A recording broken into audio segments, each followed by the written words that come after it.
세상에는 건드리지 말아야 할 것이 있다고 합니다. 잠자는 사자의 코틀, 그리고 입 벌린 악어의 이빨, 그리고 아버지의 퇴직금 건드리지 말아야 한다고 합니다. 그런데 건드리지 말아야 할 진짜 하나가 더 있습니다. 동창회 다녀온 아내의 심기는 건드리지 말라고 합니다. 동창회 가면 힘들고 어렵게 사는 친구 이야기에 그래도 나는 감사하다, 이 생각보다는 잘 사는 친구 이야기를 듣고는 스스로 초라하게 여기는 마음이 더 크기 때문이라고 합니다. 다른 사람과 나를 비교하지 않는 건 정말 쉽지 않은 일입니다.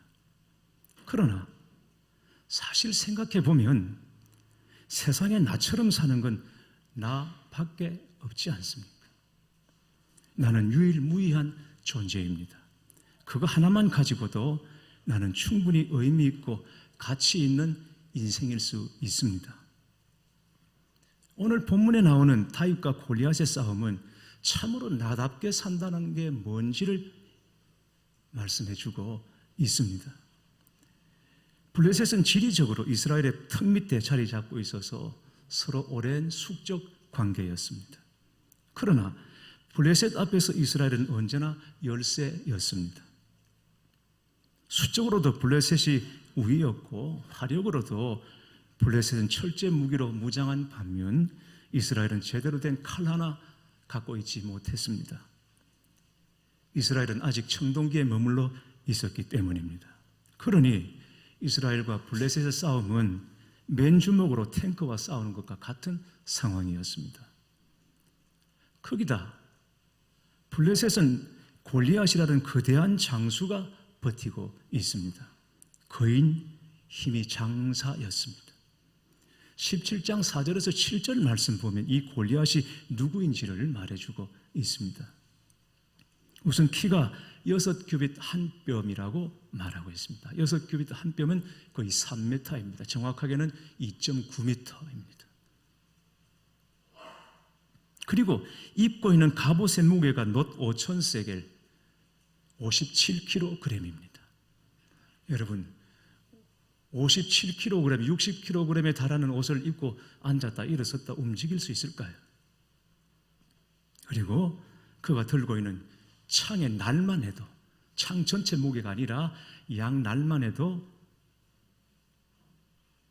동 600세겔, 그러니까 약 7kg입니다. 사람이라고 말할 수가 없습니다. 이 골리앗이 도대체 어떤 사람인가 여러분이 좀 쉽게 짐작하시고 싶다면 혹시 요 근래에 나온 영화 어벤져스 엔드게임이라는 영화를 혹시 보신 분 계십니까? 거기 보면 타노스라는 사람이 나옵니다. 타노스하고 비슷하다고 보시면 됩니다. 키와 덩치와 이 무장한 것입니다. 그런 사람이 블레셋에 버티고 있는 겁니다. 성경이 블레셋의 키와 투구와 갑옷과 그리고 그가 쓰는 창의 무게까지 자세하게 알려주는 이유가 무엇일까요? 이 사람은 보통 사람하고는 다르다는 것을 알려주기 위해서입니다. 골리앗 앞에서는 아무리 힘센 장수라도 어린애에 불과합니다. 이 골리앗이 이스라엘을 모욕했습니다. 8절에서 10절 말씀, 너희가 어찌하여 나와서 전열을 벌였느냐? 나는 블레셋 사람이 아니며 너희는 사울의 신복이 아니냐? 너희는 한 사람을 택하여 내게로 내려보내라. 그가 나와 함께 싸워서 나를 죽이면 우리가 너희의 종이 되겠고, 만일 내가 이겨 그를 죽이면 너희가 우리의 종이 되어 우리를 섬길 것이니라. 그 블레셋 사람이 또 이르되, 내가 오늘 이스라엘의 군대를 모욕하였으니 사람을 보내어 나와 더불어 싸우게 하라. 골리앗이 무려 40일 동안 밤낮으로 이스라엘을 모욕했습니다. 그래도 이스라엘은 대꾸하지 못하고 40일 동안 욕을 바가지로 먹고 있었던 것입니다. 17장 4절에 보면 골리앗을 싸움을 도두는 자라고 했습니다. 싸움을 도두는 자. 이게 무슨 뜻인지 아십니까? 히브리어로 이 싸움을 도두는 자를 베나임이라고 합니다.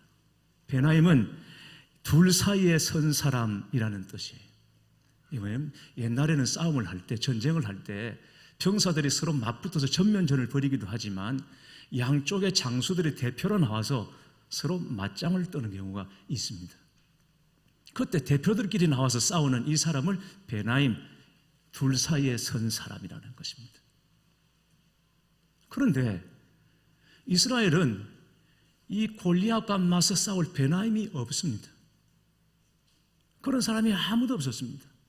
너무 답답해서 사울이 포상을 걸었습니다. 골리앗을 맞서서 그를 죽이면 큰 상금을 내리고 그리고 내 딸 공주를 줄 것이고 세금을 면제해 주겠다. 이런 포상을 걸었음에도 불구하고 다 눈치만 보고 앞으로 나서지를 못했습니다. 옆에서 그냥 서로 미루기만 하고 치기만 했습니다. 포상이 큰데 네가 한번 해보면 어때?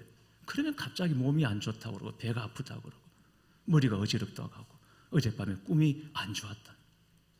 그리고는 골리앗과 맞설 생각을 하지 못하고 다 숨기만 했던 것이죠. 이때 다윗이 등장합니다. 다윗이 처음부터 결심하고 뛰어든 것은 아닙니다. 아버지 심부름으로 전쟁터에 있는 형들을 안부를 알아보기 위해서 왔습니다. 그런데 형들을 만나 무난하는 바로 그때 골리앗이 이스라엘을 모욕하는 말을 들었습니다. 다윗은 어찌 할례받지 못한 자가 살아계신 하나님의 군대를 모욕하느냐 분개했습니다. 내가 나설 테니까 나를 보내달라고 요구합니다. 그러자 큰형 엘리압이 야단을 칩니다. 전쟁이 무슨 구경거리인 줄 아냐.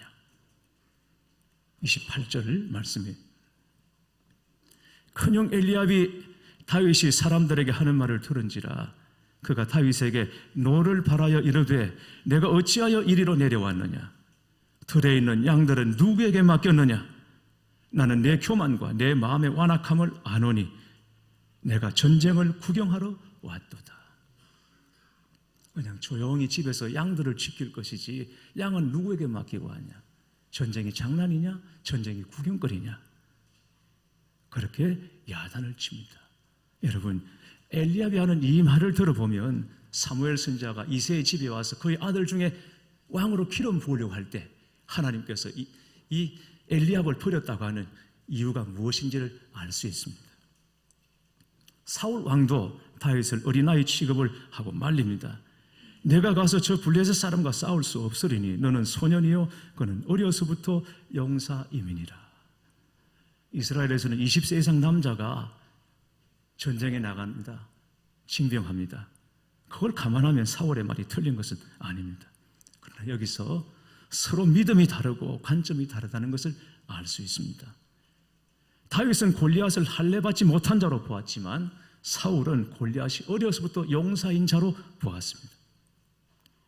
다윗은 자신과 골리앗의 싸움을 하나님의 종과 할례받지 못한 자의 싸움으로 보았지만 사울은 소년과 용사의 싸움으로 보았다는 것입니다. 다윗의 이 믿음, 분명히 골리앗을 싸워 이길 수 있다는 이 믿음, 이것은 내가 그래야지, 그렇게 믿어야지 하고 노력해서 생기는 것이 아닙니다. 믿음은 정말 신비한 것입니다. 믿음이 있으니까 하나님의 역사가 일어나는 것입니다. 우리는 다 믿는 사람이 아닙니까? 그러나 문제는 믿음이 다르다는 것입니다. 하나님의 역사가 각각 다르게 나타나는 것은 우리 각자 믿음이 다르기 때문입니다. 골리앗이 두려워서 숨어있는 사울의 군대에는 그런 정도의 역사밖에 나타나지 않습니다. 그러나 골리앗을 전혀 두려워하지 않는 다윗의 믿음에는 소년이 거인 골리앗을 무너뜨리는 기적이 일어난 것입니다. 여러분, 다윗의 이 믿음이 놀랍지 않습니까? 오늘 하나님께서 우리에게 찾으시는 믿음이 바로 이 믿음인 줄 믿습니다. 이스라엘 중 아무에게서도 이만한 믿음을 보지 못하였느니라. 딸아 안심하라, 내 믿음이 너를 구원하였다 하시니 그 여자가 즉시 구원을 받으니라. 믿음이 적은 자여 왜 의심하였느냐? 할 수 있거든이 무슨 말이냐? 믿는 자에게는 능히 하지 못할 일이 없느니라. 주님은 우리에게 이 믿음을 원하십니다. 나에게 믿음이 있는가? 있다면 어떤 믿음인가? 믿음은 문제를 만나봐야 알 수 있습니다. 골리앗을 앞에 두고 보니 이 형들과 사울과 그 군대의 믿음이 어떤 것인지 다 드러납니다. 그리고 다윗은 또 어떤 믿음을 가졌는지 다 보여집니다. 여러분, 그렇습니다. 골리앗은 옛날에 있었던 힘센 장수에 지나지 않습니다. 지금도 실제하여 내 믿음을 점검하는 도구와 같은 것입니다. 그렇다면 다윗은 어떻게 그런 믿음을 가질 수 있었을까? 다윗은 철저히 하나님 우선주의로 산 사람입니다. 하나님에 대한 다윗의 열정은 누구보다 강했습니다. 그래서 비록 소년이었지만 골리앗이 하나님을 모독하는 말을 듣고는 참을 수가 없었습니다. 사울 왕과 군사들은 하나님을 모욕하고 있는데도 불구하고 우선 자기들의 목숨이 더 급했습니다. 하나님의 이름이 저 이방인들에게 모욕을 받든 말든 머리를 쳐박고 그저 숨기에 급급했던 것입니다. 다윗은 자신이 아마 모욕을 받았다면 화낼 처지도 아니었을 것입니다. 어리다고 늘 무시당하고 험한 일은 늘 자기가 하고 알아주지 않아도 그저 당연한 것으로 여기고 욕을 해도 그냥 받아야 했습니다. 25km나 떨어진 베들레헴에서 자신을 위해서 음식을 가져온 동생에게 다짜고짜 욕부터 해대는 이 형을 보십시오. 아버지는 다릅니까? 아버지는 더합니다. 이새가 다윗을 전쟁터로 보낼 때 한 가지 명을 내립니다. 18절 말씀 보면 다윗을 전장으로 내보내면서 이새가 다윗에게 명하기를 형들의 안부를 알아보고 그리고 증표를 가져오라 말합니다. 18절에 보면 전쟁터에서 무슨 증표를 가져옵니까? 그 증표를 누가 끊어줍니까? 그런데 가서 안부 전하고 돌아올 때는 증표를 가져오라. 왜 증표를 가져오라 그랬을까요? 요놈이 가다가 전쟁터가 무서워서 가지 않고는 돌아와서 갔다고 거짓말할 거다, 이 생각을 아버지가 하고 있었기 때문입니다. 다윗이 아버지로부터 그런 대우를 받았습니다. 제가 고등학교 때 옛날 보수교회, 지금의 동행교회 다녔습니다. 예수님을 인격적으로 만나기 전이었기 때문에 교회 가는 게 그렇게 힘들었습니다. 진짜 고난이 딴 고난이 아니라 교회 가는 거, 그게 고난이었습니다. 그때 중고등부 예배가 토요일 오후에 있었는데 토요일 오후에 집에 왔다가 다시 교회로 가는 게 그렇게 싫었습니다. 그런데 어머니 강요로 교회를 다녀야 했어요. 토요일도 갔었고 또 주일도 가야 했고 그랬습니다. 그런데 교회는 너무 가기 싫고 집에 갔다 왔다는 또 해야 되고, 그래서 옛날 괴정동에 보면 그 신촌극장이라는 게 있었습니다. 대티턴을 넘어가면 2번 동시 상영하는 3류극장이었습니다.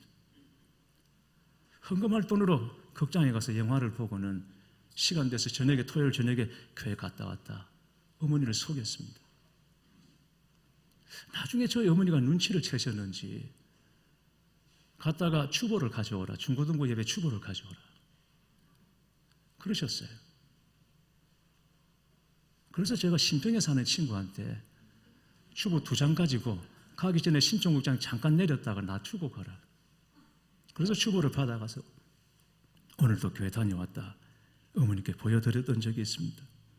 그러나 아무리 제 어머니가 저를 의심해도 2세 정도는 아니었습니다. 아버지의 인정조차도 받지 못하는 다윗이었습니다. 그래도 다윗은 참았습니다. 그러나 골리앗의 모욕은 하나님에 관한 문제였습니다. 다윗이 그것은 참을 수가 없었어요. 그러나 대부분 우리는 그 반대 아닙니까? 내가 어디 가서 모욕을 좀 받는다, 참지 못하죠.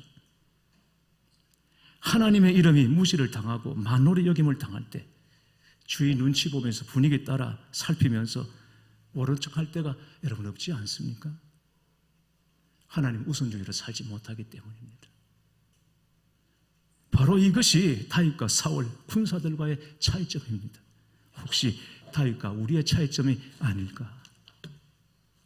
시편 27편 4절에 보면 다윗이 이렇게 고백합니다. 내가 여호와께 바라는 것 한 가지 일, 그것을 구하리니 곧 내가 내 평생에 여호와의 집에 살면서 여호와의 아름다움을 바라보며 나의 성전에서 사모하는 것이라. 다윗은 누구보다도 하나님을 사모했습니다. 그래서 그는 오직 하나님을 향한 소원을 가진 사람이었습니다. 여호와의 법궤가 예루살렘으로 들어올 때 지나치게 흥분해서 옷이 다 내려가는 줄도 모르고 춤을 추었던 다윗을 여러분 한번 상상해 보십시오. 예수님이 나의 전부입니다. 예수님이 나의 모든 것입니다. 라고 고백할 수 없다면 우리는 솔직히 세상에 기울어서 세상을 바라보며 사는 것이나 똑같습니다. 그 안에서는 진정한 믿음, 하나님을 믿는 믿음이 생길 수가 없습니다. 그리고 또 하나, 다윗은 철저히 자신을 하나님께 맡기며 살았습니다. 다윗이 골리앗 앞에 나갈 때 내가 어떻게 될 건가? 그거 염려하지 않았습니다. 왜냐하면 하나님께서 자기를 지켜주실 줄 믿었기 때문입니다. 베들레헴에서 양들을 칠 때 간혹 사자도 침범하고 곰도 침범하고 그리고 자기 양을 물어갈 때 다윗은 그거 지켜보고 있지 않았습니다. 달려들어서 사자, 곰 입을 벌려서 그 안에서 자기 양들을 꺼냈습니다. 그렇게 지켜냈습니다. 다윗은 그때를 늘 기억합니다. 시편 23편에 여호와는 나의 목자시니 내가 부족함이 없으리로다.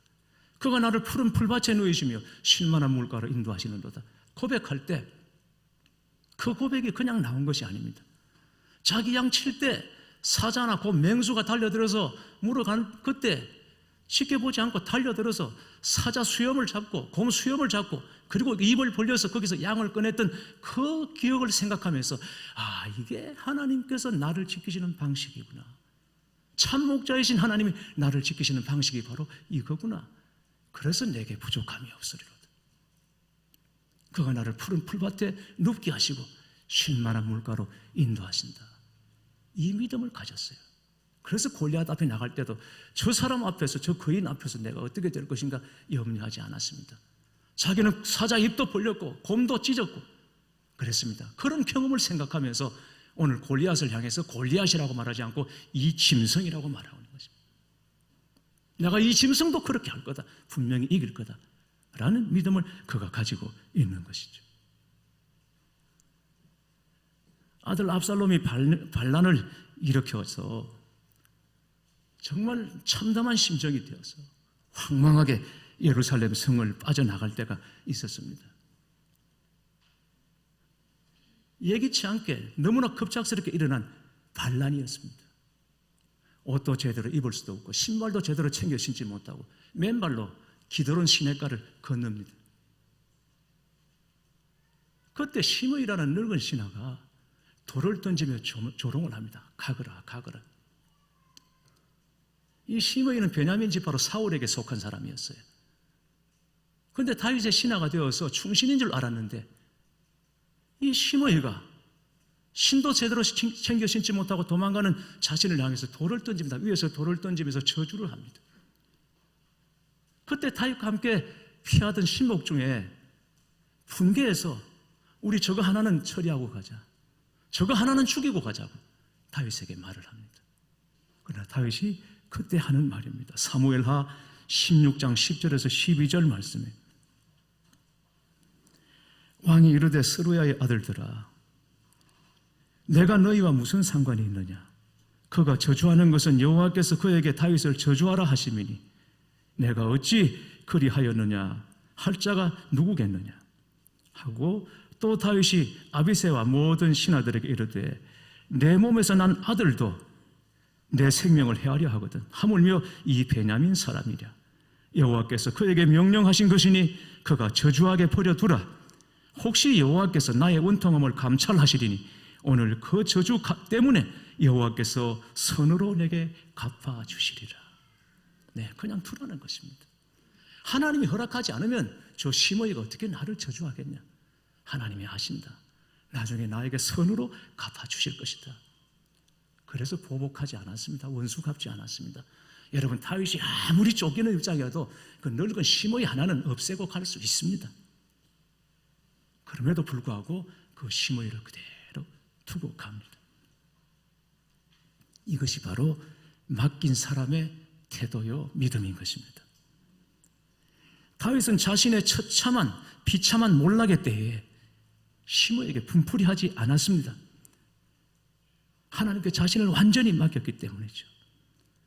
우리 인생에 내리막길 올 때, 그때 내가 정말 하나님께 맡긴 자인지 아닌지를 알 수 있습니다.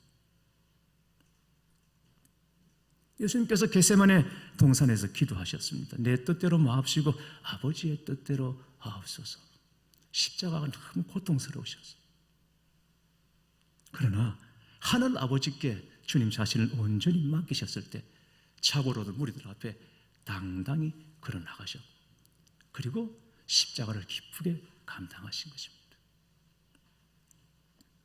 한 부자 청년 관원이 예수님의 제자로 부름을 받았습니다. 얼마나 영광스러운 일입니까? 그러나 결국 그는 예수님을 따르지 못했습니다. 자신의 재산을 버리지 못했기 때문에. 이 청년이 재산을 지킨 겁니까? 기회를 놓친 겁니까? 마가복음 10장 21절에 이때를 예수님께서 말씀하십니다. 예수께서 그를 보시고 사랑하사 이르시되 네가 아직도 한 가지 부족한 것이 있으니 가서 내게 있는 것을 다 팔아 가난한 자들에게 주라. 그리하면 하늘에서 보화가 내게 있으리라. 그리고 와서 나를 따르라. 어떤 사람이 병고침을 받고 예수님을 따르겠다고 자원했지만 예수님이 거절하셨어요. 그러지 말라. 집으로 돌아가라. 그런데 이 청년은 예수님께서 사랑하셔서 그를 부르셨습니다. 얼마나 놀라운 기회입니까? 주님은 그냥 재산을 버리라고 하신 것도 아닙니다. 그리하면 하늘에서 보화가 내게 있으리라. 그러나 하늘에 있을 보화, 그것은 그에게 전혀 현실적이지 않았습니다. 그런 말은 귀에 들어오지도 않습니다. 하늘의 보화를 바라보고 세상의 보화를 버릴 수가 없었던 것입니다. 그에게는 예수님을 따를 믿음이 없었기 때문입니다. 여러분, 하나님께서 좋은 것 주시지 나쁜 것을 주시겠습니까? 아브라함이 이삭을 포기했을 때 이삭을 얻었고, 뿐만 아니라 하나님의 친구라 일컬음을 받았고, 복의 권은 그리고 열방의 아버지가 되었습니다. 이처럼 우리의 아버지가 아브라함이 되면 자식이 이삭이 되는 것입니다. 이삭 같은 자식이 그냥 나오는 게 아닙니다. 우리가 우리를 포기하면 하나님께서는 결코 우리를 포기하지 않으십니다. 의료 선교선 둘로스호, 이 둘로스호가 한번 자초되는 사고를 만난 적이 있었습니다.